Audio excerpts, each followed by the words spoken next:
Assalamualaikum warahmatullahi wabarakatuh. Di sini kami dari kelompok 1 akan menjelaskan tentang manajemen ASN. Sebelumnya perkenalkan dulu dari kelompok kami, saya sendiri Syarul Sabili Dinda Islami, kemudian ada rekan-rekan saya yang lain. Silakan Mas Reno. Yang kedua, saya Reno Haji Pangestu dari Lembaga Lapas kelas 2B Tegal. Yang ketiga, saya Ahmad Alif Sawani dari Lembaga kelas 2B Tegal. Kemudian saya Rehan Asmareva dari Lapas kelas 2B Tegal. Kemudian saya Ahmad Rifki Muhtarom dari Lapas kelas 2B Tegal. Yang terakhir, perkenalkan nama saya Martin Eka Baruna dari Lapas kelas 2B Tegal. Terima kasih. Serta pelatihan Nasar CPNS tahun 2021 gelombang 1 angkatan 39 kelompok. Manajemen ASN. Apa itu manajemen ASN? Manajemen ASN adalah pengelolaan ASN untuk menghasilkan pegawai negeri sipil yang profesional, memiliki nilai dasar, etika profesi, bebas dari intervensi politik, bersih dari praktek korupsi, kolusi, dan nepotisme. Manajemen ASN itu lebih menekankan kepada pengaturan profesi pegawai sehingga diharapkan agar selalu tersedia sumber daya dan aparatur sipil negara yang unggul, selaras dengan perkembangan zaman. Untuk kedudukan ASN dibagi menjadi dua. Yang pertama, pegawai negeri sipil, dan yang kedua, pegawai pemerintah dengan perjanjian kontrak atau PPPK. Pegawai negeri sipil merupakan warga negara Indonesia yang memenuhi syarat tertentu, diangkat sebagai pegawai negeri sipil secara tetap oleh pembina kepegawaian untuk menduduki jabatan pemerintah, memiliki nomor induk pegawai secara nasional. Untuk PPPK adalah warga negara Indonesia yang memenuhi syarat tertentu yang diangkat oleh pejabat pembina kepegawaian berdasarkan perjanjian kerja sesuai dengan kebutuhan instansi pemerintah untuk jangka waktu tertentu dalam rangka melaksanakan tugas pemerintah. Selanjutnya, peran dan tugas aparatur sipil negara. Yang pertama, pelaksana kebijakan publik, yang kedua pelayanan publik, dan yang ketiga perekat dan pemersatu bangsa. Pegawai ASN bertugas yang pertama melaksanakan tugas yang dibuat oleh pejabat pembina kepegawaian sesuai dengan ketentuan peraturan perundang-undangan. Yang kedua, memberikan pelayanan publik yang profesional dan berkualitas. Yang selanjutnya, mempererat persatuan dan kesatuan negara Kesatuan Republik Indonesia. Fungsi, tugas, dan peran ASN. Yang pertama, ASN senantiasa taat sepenuhnya kepada Pancasila, Undang-Undang Dasar Negara 1945, negara dan pemerintah. ASN senantiasa mengutamakan kepentingan negara daripada kepentingan diri sendiri, seseorang, ataupun golongan. Yang selanjutnya, ASN harus senantiasa mengutamakan dan mementingkan persatuan dan kesatuan bangsa di atas kepentingan sendiri ataupun golongan. Ada hak dan kewajiban ASN. Hak sendiri adalah suatu kewenangan atau kekuasaan yang diberikan oleh hukum, suatu kepentingan yang dilindungi oleh hukum, baik pribadi maupun umum. PNS sendiri berhak memperoleh yang pertama adalah gaji, lalu yang ada tunjangan dan fasilitas lainnya. Yang kedua adalah dapat cuti juga. Yang ketiga mendapatkan jaminan pensiun dan jaminan hari tua. Yang keempat ada perlindungan dan pengembangan kompetensi.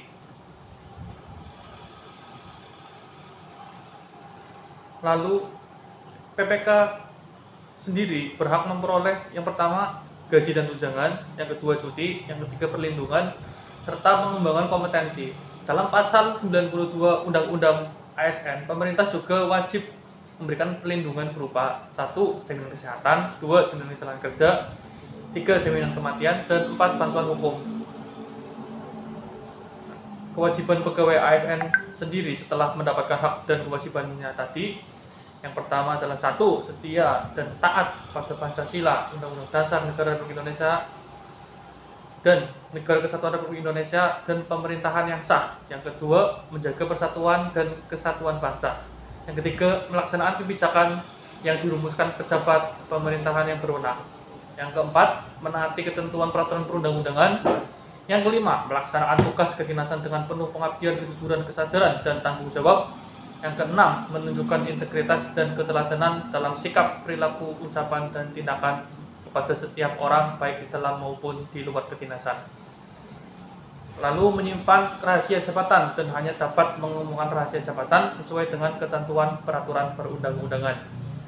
Yang terakhir, bersedia ditempatkan di seluruh wilayah negara kesatuan Republik. Kode etik dan kode perilaku ASN. 1. Melaksanakan tugasnya dengan jujur, bertanggung jawab, dan berintegritas tinggi. 2. Melaksanakan tugasnya dengan cermat dan disiplin. Yang ketiga, melaksanakan atau melayani dengan sikap hormat, sopan, dan tanpa tekanan. Yang keempat, melaksanakan tugasnya sesuai dengan ketentuan peraturan perundang-undangan. Yang kelima, melaksanakan tugasnya sesuai dengan perintah atasan atau pejabat yang berwenang sejauh tidak bertentangan dengan ketentuan peraturan.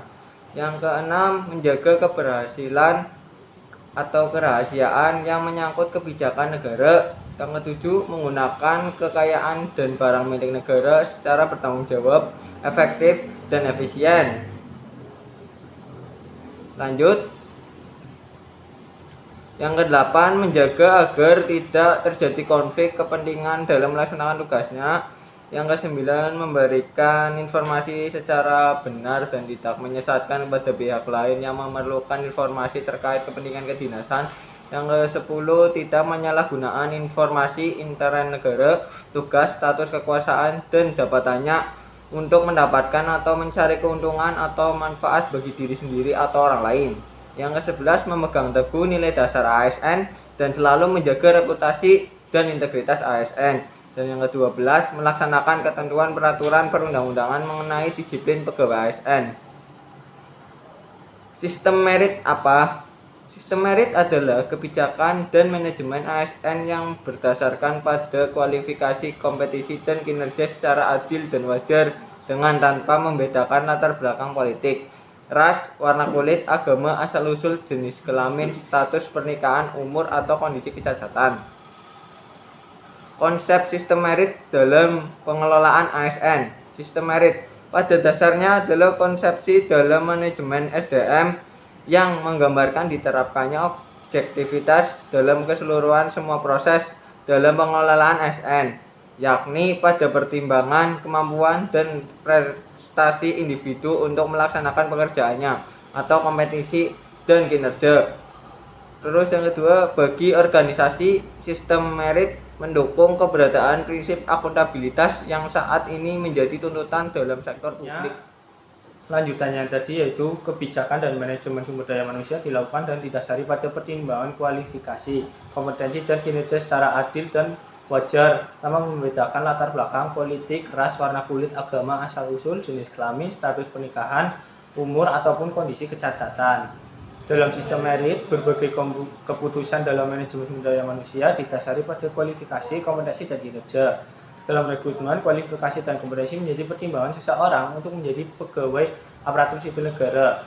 Sistem komputer assisted testing yaitu model asesmen atau penilaian di mana kandidat atau calon menjawab pertanyaan atau menyelesaikan latihan dengan menggunakan komputer.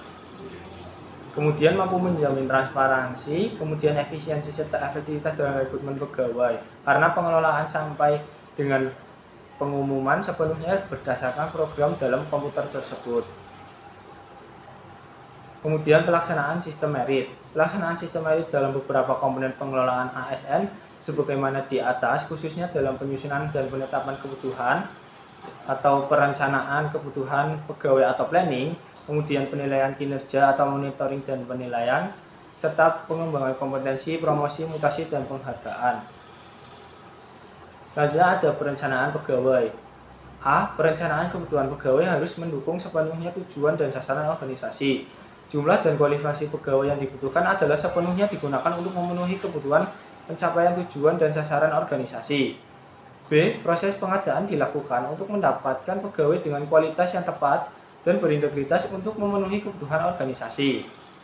Pegawai yang terseleksi untuk menjadi ASN memiliki pengetahuan, keterampilan, dan perilaku yang dibutuhkan jabatan atau organisasi.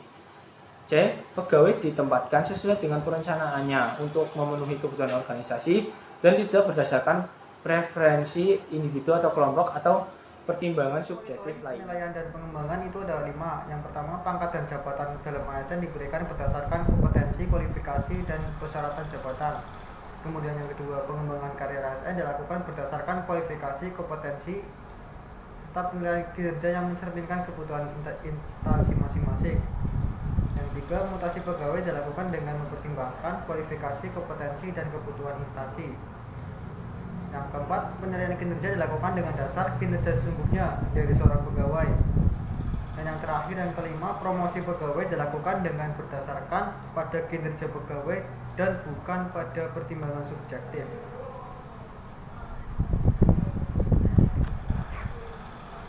Ya, lanjut. Berikutnya mekanisme pengelolaan ASN. Manajemen ASN terdiri dari manajemen PNS dan manajemen P3K.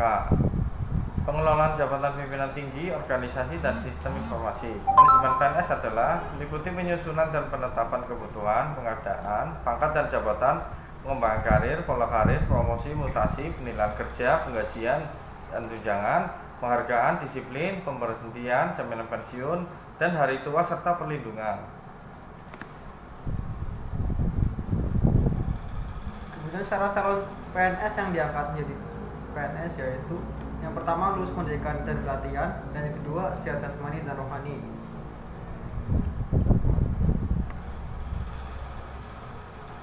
PNS diangkat dalam pangkat dan jabatan tertentu pada instansi pemerintah. Mengenai pangkat, tata cara pengangkatan PNS dalam jabatan, kompetensi jabatan, klasifikasi jabatan, dan tata cara perpindahan antar jabatan administrasi dan jabatan fungsional diatur dengan peraturan pemerintah. Pengembangan karier PNS berdasarkan kualifikasi, kompetensi, penilaian kerja, dan kebutuhan instansi pemerintah. Pengembangan karier PNS dilakukan dengan mempertimbangkan integritas dan moralitas.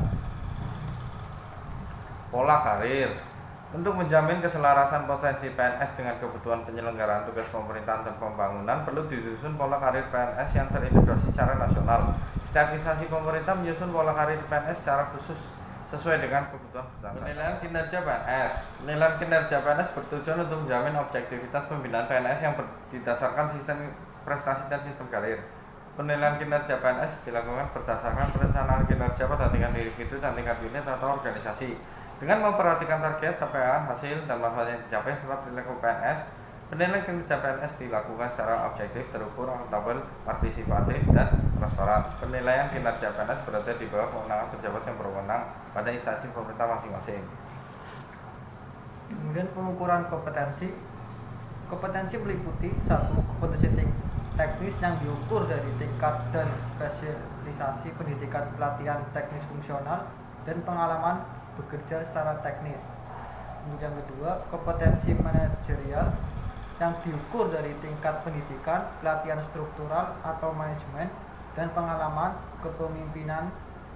Dan yang ketiga, kompetensi sosial kultural yang diukur dari pengalaman kerja berkaitan dengan masyarakat, majemuk dalam hal agama, suku, dan budaya, sehingga memiliki wawasan kebangsaan. Lalu sistem informasi ASN. Sistem informasi ASN diselenggarakan secara nasional dan terintegrasi antar instansi pemerintah. Untuk menjamin keterpaduan dan akurasi data dalam sistem informasi ASN, setiap instansi pemerintah wajib mentakhirkan data secara berkala dan menyampaikannya kepada PKN. Demikian pemaparan tugas tentang manajemen ASN dari kelompok 1. Mohon maaf apabila ada kesalahan kata, kurang lebihnya semoga bermanfaat. Wassalamualaikum warahmatullahi wabarakatuh.